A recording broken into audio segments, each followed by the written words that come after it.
Добро пожаловать в мой канал. La ferme de la Vacherie au sein de la zone à défendre de Notre-Dame-des-Landes. AFP photo Loïc Venance. Le Premier ministre Édouard Philippe vient de confirmer l'abandon du projet d'aéroport controversé. Notre-Dame-des-Landes, c'est l'aéroport de la division, a-t-il affirmé. Tout le live Les essentiels à venir. Début du direct 17 12 018 à 1135 en cours, mis à jour à 1439. Termine fin du direct à 1439. La maire PS de Nantes, Johanna Roland, a dénoncé l'abandon du projet d'aéroport à Notre-Dame-des-Landes, évoquant un déni de démocratie. À 1424, la décision annoncée par Édouard Philippe semble ravir les zadistes à Notre-Dame-des-Landes.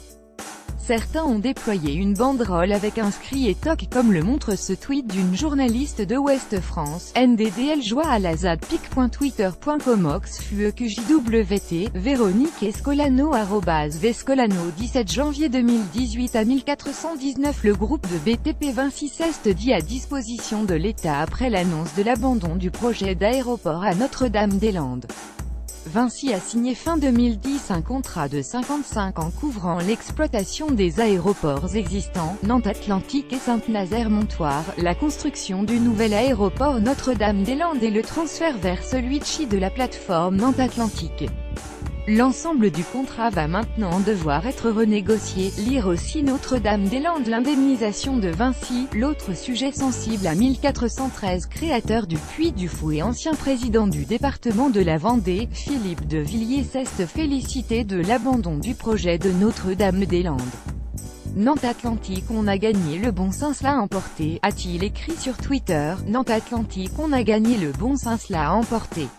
Et l'intérêt général a fini par prévaloir. La Vendée est dans le camp des vainqueurs.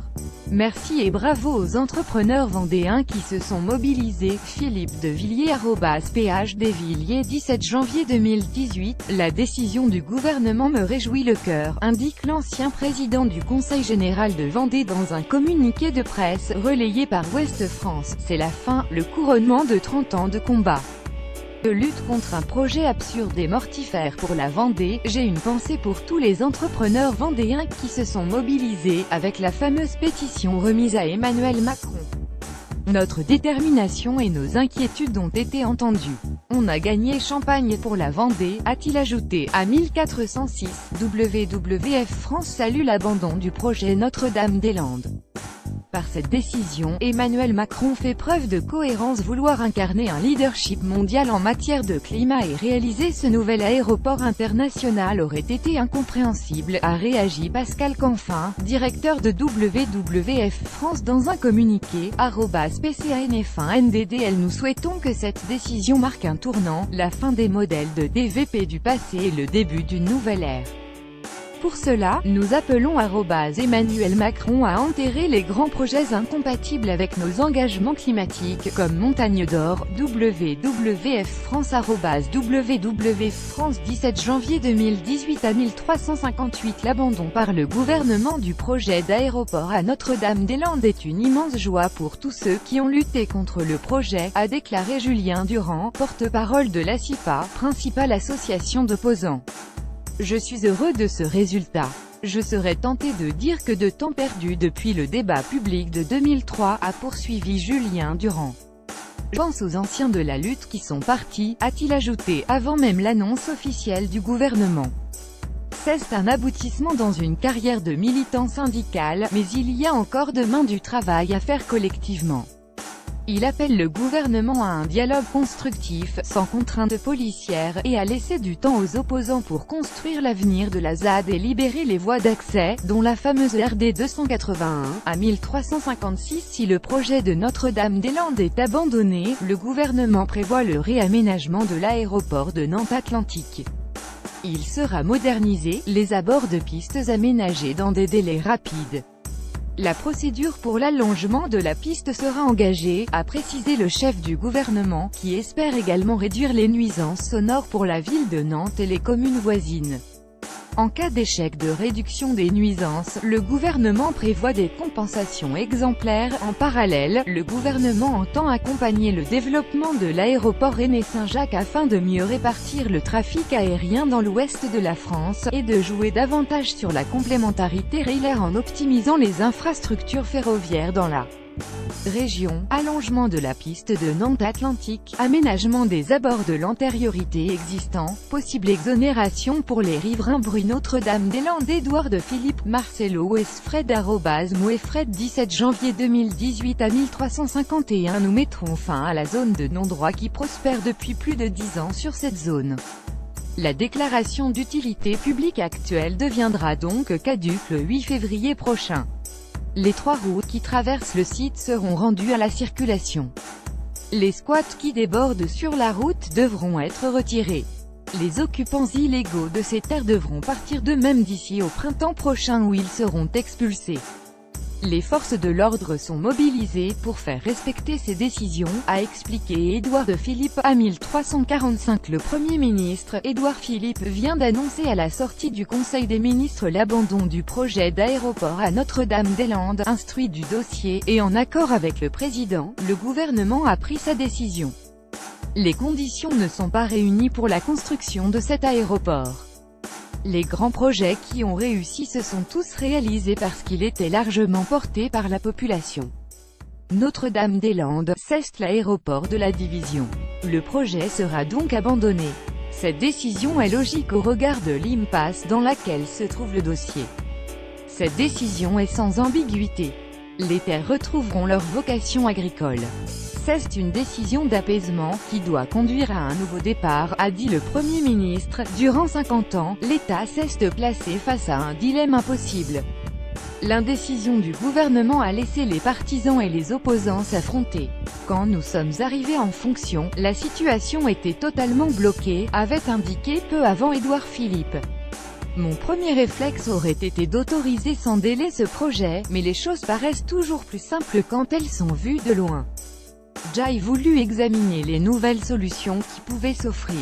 C'est pourquoi, dès mon installation, nous avons demandé à 3 personnes expertes de dresser un bilan de la situation.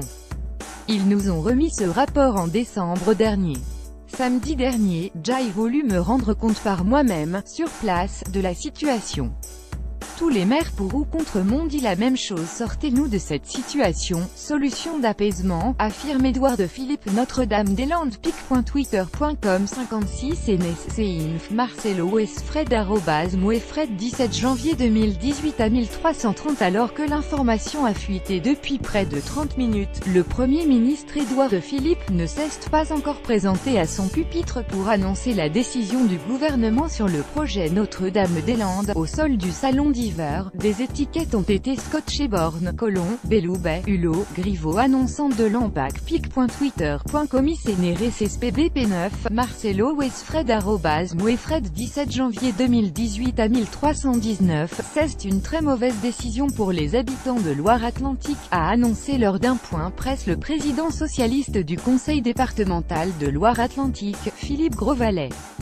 Le président de la République piétine toutes les procédures publiques dans notre pays. Il piétine aussi toutes nos collectivités locales. C'est une remise en cause de l'esprit même de la décentralisation. Il piétine aussi la décision des habitants et le suffrage universel, qui est le socle de la démocratie. Il tourne le dos à 8 millions d'habitants. Il n'y aura que des mauvaises conséquences, notamment pour la population de notre département et le développement économique de l'ouest de la France. Des habitants de Loire-Atlantique m'ont fait savoir qu'ils n'iront plus jamais voter. C'est le premier grand reniement du président de la République. Il n'y a que des perdants dans cette décision. Je me bats depuis 2011 pour ce projet. C'est un projet que nous portons parce que nous y croyons. Je suis déçu. Ils ont cédé au désordre. Le président et le Premier ministre ont reculé devant une petite bande de zadistes, a précisé Philippe Grosvalet. À 1309, le président du groupe Les Républicains au Sénat, Bruno Retailleau, a tweeté de manière laconique après l'annonce de l'abandon du projet d'aéroport à Notre-Dame-des-Landes. Abandon de NNDL grande victoire des zadistes. Abandon de NDDL grande victoire des zadistes. Bruno Retailleau Bruno Retailleau 17 janvier 2018 à 1253. Le président du syndicat mixte aéroportuaire a affirmé que le projet d'aéroport avait été abandonné par le gouvernement après avoir eu au téléphone un conseiller du Premier ministre. L'information n'a pas encore été confirmée par Édouard Philippe qui doit s'exprimer à l'échoue du Conseil des ministres. C'est officiel. C'est abandonné, a déclaré Philippe Grosvalet, président de ce syndicat regroupant l'ensemble des collectivités favorables au projet d'aéroport à Notre-Dame-des-Landes. Par cette décision, Emmanuel Macron, NDLR piétine les procédures et décisions de justice, il piétine nos collectivités locales, il piétine le vote des habitants. À 1250, depuis plusieurs mois, partisans et opposants au projet d'aéroport à Notre-Dame-des-Landes avancent leurs arguments. Création d'emplois, sécurité, ou encore réduction des nuisances, chacun a son avis sur ces questions. Nous avons résumé en une infographie les arguments avancés par chacun sur ce projet controversé. Découvrez notre article en cliquant ici. À 1242 à 1232, le porte-parole des députés FN, Sébastien Chenu, a demandé lors d'un point presse aujourd'hui, l'évacuation de la ZAD de Notre-Dame-des-Landes ainsi que de ses squatteurs délinquants crasseux, quoi ne pourrait sortir par les dreadlocks assez rapidement. C'est la priorité. Le projet d'aéroport abandonné ou maintenu, il faut mettre tous ces gens dehors. Si le FN dit rester hostile au projet d'aéroport mais la logique voudrait que le projet soit maintenu. Il n'y a pas de bonne solution quand on a laissé pourrir un dossier pendant des années, a déclaré Sébastien Chenu. À 1220 selon le PDG du groupe, l'État ne chercherait pas à éviter une indemnisation en cas d'abandon du projet d'aéroport à Notre-Dame-des-Landes. Certaines informations, circulant dans la presse ces dernières semaines, affirmaient que l'État cherchait dans le contrat avec le groupe de BTP une clause qui lui permettrait d'échapper à une indemnisation. Selon les rapporteurs, l'indemnisation pourrait aller jusqu'à 350 millions d'euros. Lire aussi Notre-Dame-des-Landes, l'indemnisation de Vinci. L'autre sujet sensible à 1209, la création d'un aéroport à Notre-Dame-des-Landes n'est pas le seul projet en France à cristalliser les tensions. Selon les services de renseignement, 50 autres projets sont ciblés par les zadistes et 12 pourraient voir leur situation dégénérer rapidement. Découvrez notre enquête sur ces 50 projets d'aménagement ciblés par les zadistes. À 1205, le président des Républicains, Laurent Wauquiez, a estimé que, si jamais on abandonne le projet de Notre-Dame-des-Landes, les zadistes auront gagné, lors d'un entretien sur RMC ce matin. Selon lui, l'évacuation de la ZAD est évidemment nécessaire, mais il affirme qu'il faut une évacuation de tout le monde, pas uniquement des plus extrémistes. NDDL. Je demande que le gouvernement fasse la transparence sur le coût du renoncement de Notre-Dame-des-Landes. Les Français ont le droit de savoir. Cette évacuation, nécessaire, cache une capitulation face aux zadistes. Bourdine Direct, Laurent Wauquiez Laurent Wauquiez 17 janvier 2018 à 1156. Selon un sondage Odoxa publié le 5 janvier dernier, 56% des Français sont favorables au recours à la force si nécessaire pour déloger les zadistes, contre 43% qui y sont opposés. 20% se déclarent même très favorables alors que seulement 15% y sont tout à fait opposés. Découvrez les résultats du sondage en cliquant ici. À 1154 à 1150 crédit photo Loïc Venance AFP. À 1144 le président LREM de l'Assemblée nationale a affirmé aujourd'hui qu'il faut démanteler la ZAD de Notre-Dame-des-Landes. Le plus vite sera le mieux, a-t-il précisé. Tout le monde sait très bien que, si le projet est abandonné, le démantèlement sera beaucoup plus facile et rapide, a développé l'élu de Loire-Atlantique. Si le projet se fait, si le gouvernement décide de le faire, eh bien en effet il y aura un affrontement dur, a-t-il averti. C'est ça les données du problème. Ce n'est pas pour ça qu'il faut choisir une solution plutôt qu'une autre, mais ce sont les données du problème.